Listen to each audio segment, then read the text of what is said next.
इब्तिदा करते हैं रब्बे करीम के बाबरकत नाम से, जो बड़े मेहरबान और नहायत ही रहम वाले हैं। अस्सलामु अलैकुम फ्रेंड्स। अल्हम्दुलिल्लाह मैं बाखैरियत हूँ और अपनी यूट्यूब फैमिली के लिए अल्लाह ताला से दुआ गो हूँ और पुरुमीद हूँ कि जो जहाँ होगा इंशाअल्लाह से बाखैरियत होंगे, हैप्पी होंगे, हेल्दी होंगे। तो फ्रेंड्स, आज मैं आपके साथ शलजम गोश्त की बहुत अच्छी रेसिपी, बहुत टेस्टी रेसिपी की शेयर कर रही हूँ। हर घर में ही बनाई जाती है, सभी बनाते हैं शलजम गोश्त, लेकिन मैं आपसे अपनी रेसिपी शेयर कर रही हूँ। मुझे उम्मीद है कि आप लोगों को ये रेसिपी ज़रूर पसंद आएगी और इतनी पसंद आएगी कि इंशाअल्लाह नेक्स्ट टाइम जब भी आप शलजम गोश्त बनाएंगे तो इस रेसिपी को फॉलो करेंगे। तो गाइस, हम अपनी रेसिपी शुरू करते हैं। तो आइए देखते हैं कि ये कैसे बनती है और इसमें मैं क्या क्या चीज़ें ऐड कर रही हूँ। बिस्मिल्लाहिर्रहमानिर्रहीम। सबसे पहले हम हाफ प्याली ऑयल डाल लें कुकर में। ऑयल हमारा गर्म हो गया है। 2 मीडियम साइज़ के प्याज लिए थे हमने, जिसे हमने स्लाइसेस में काट लिया है, वो इसमें ऐड कर रहे हैं। अब हम प्याज हम लाइट गोल्डन करेंगे। प्याज हमारी रेडी हो गई है, हमें इतना ही कुक करना था प्याज को। अब हम इसमें गोश्त ऐड कर, गोश्त हमारा हाफ केजी है, ये मटन है। मटन को हम बहुत अच्छी तरह हम फ्राई करेंगे इसमें।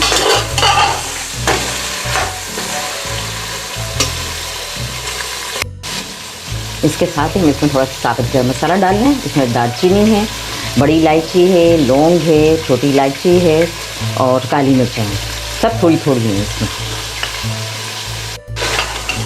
गोश्त की बहुत अच्छी तरह हमने भुनाई कर ली है।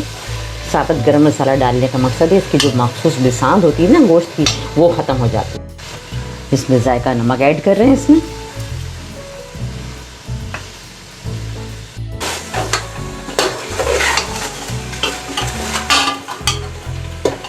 अब हम इसमें पानी ऐड कर देंगे। बिस्मिल्लाहिर्रहमानिर्रहीम।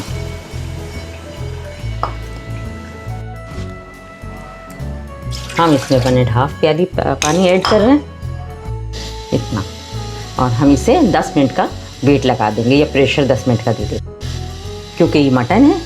अगर बीफ होता तो वो फिर ज़्यादा टाइम देते हैं। हम कुकर को पैक कर रहे हैं। अभी 10 मिनट हो गए, हमने चूल्हे का फ्लेम ऑफ कर दिया और हमने विसिल भी हटा दी है इससे। गोश्त हमारा अच्छे से कुक हो गया। हम इसमें स्पाइसेस ऐड करेंगे। सबसे पहले 2 टेबल स्पून लहसुन अदरक का पेस्ट डाल रहे हैं इसमें। थोड़ी भुनाई करेंगे।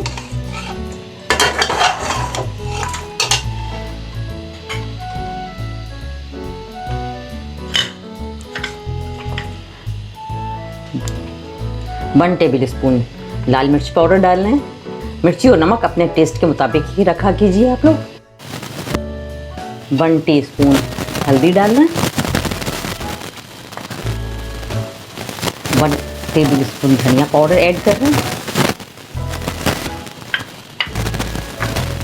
1 टेबल स्पून करी पाउडर डाल रहे हैं। ये ऑप्शनल है, आप ऐड करना चाहें तो कर लीजिए, वरना ऐसे भी चलेगा। इससे थोड़ा जायका ज़्यादा अच्छा हो जाता है। हाफ टेबल स्पून की लाल मिर्च डाल रहे हैं, ये भी ऑप्शनल है। इससे कलर अच्छा होता है, ये तीखी नहीं होती। अगर आपके पास अवेलेबल है तो आप यूज़ कर लें, ऐड कर लें, अदरवाइज़ आप इसको स्किप कर दीजिए। 3 दरमियाने साइज़ के टमाटर चॉप कर लिए अपने, वो भी इसमें ऐड कर रहे हैं। आप चाहे तो पेस्ट भी इसमें यूज़ कर सकते हैं टमाटर का।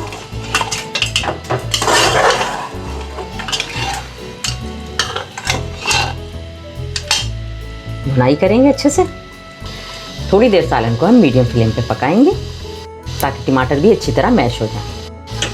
टमाटर को मैश करने के लिए हम थोड़ी देर कवर करके इसे मीडियम फ्लेम पे पकाएंगे। अच्छी तरह भुनाई भी हो गई है और टमाटर भी तकरीबन मैश हो रहे हैं। इस स्टेज पर हम हाफ प्याली दही ऐड कर रहे हैं, ये हमने पहले ही बीट कर लिया था।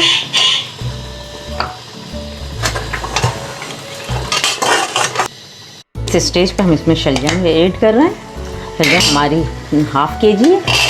मेरे घर वाले सब्ज़ी ज़्यादा पसंद करते हैं, इसलिए मैं ज़्यादातर सब्ज़ी इक्वली रखती हूँ गोश्त के। आप अगर कम ज़्यादा करना चाहें तो कर लीजिएगा। अच्छी तरह इसकी भुनाई करेंगे।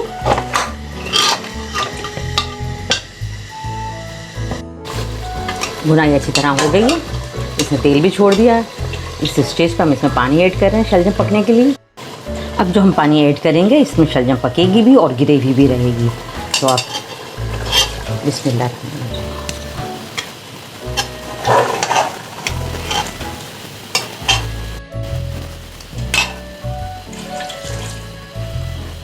मैंने 2 प्याली पानी ऐड किया है क्योंकि हमारे यहाँ थोड़ी सी ग्रेवी पसंद करते हैं। आप अपनी देख लीजिएगा, आप अपनी हिस्बे मंशा, अगर आपको ग्रेवी पसंद नहीं है तो आप पानी थोड़ा कम डालिए। कुकर को हमने पैक कर दिया और इसे हम सिर्फ 1 से 2 मिनट का वेट लगाएंगे। 2 मिनट हो गए, हमने शलजम चेक कर लिया, हमारी शलजम भी पक गई है और ग्रेवी भी हमारी मर्ज़ी के मुताबिक ही है। टेस्ट पे हमने 3-4 मिर्चें कटिंग करके रखी थी, ये ऐड कर रहे हैं। साथ ही कुछ मिर्चें, साबुत मिर्चें भी हम इसमें ऐड कर रहे हैं और इसको बहुत लो फ्लेम में 2-3 मिनट के लिए दम लगाएंगे। वेट नहीं लगाएंगे, दम लगाएंगे इसमें। आप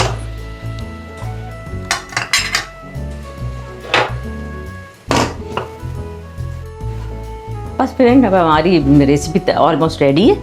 दम के बाद हम आपको इसकी फाइनल प्रेजेंटेशन ही दिखाएंगे। ये हमारी रेसिपी फाइनल लुक है। माशाल्लाह बहुत अच्छी बनी है, बहुत टेस्टी है। आप लोग ज़रूर ट्राई कीजिएगा, इंशाल्लाह आपको भी पसंद आएगी। आगे रमज़ान भी आ रहे हैं तो उसकी निस्बत से ग्रेवी वाले सालन घरों में पसंद किए जाते हैं। तो आप लोग ज़रूर ट्राई कीजिएगा, इंशाल्लाह आप लोगों को पसंद आएगी। इसके साथ ही फ्रेंड्स, जिन लोगों ने अब तक मेरे चैनल को सब्सक्राइब नहीं किया है, काइंडली वो चैनल को सब्सक्राइब कर लें। साथ ही बेल आइकन पर क्लिक कर लीजिए ताकि आने वाली रेसिपीज़ का नोटिफिकेशन आप लोगों को बर वक्त मिलता रहे। लाइक कीजिए, शेयर कीजिए, कमेंट्स कीजिए। अपना और अपने प्यारों का बहुत ख्याल रखिएगा। ज़मीन वालों पे मेहरबान रहिएगा, अर्श वाला इंशाल्लाह आप पर मेहरबान रहेगा। हमें अपनी दुआओं में शामिल रखिएगा। मिलते हैं फिर एक नई रेसिपी के साथ। जब तक के लिए अल्लाह हाफिज़।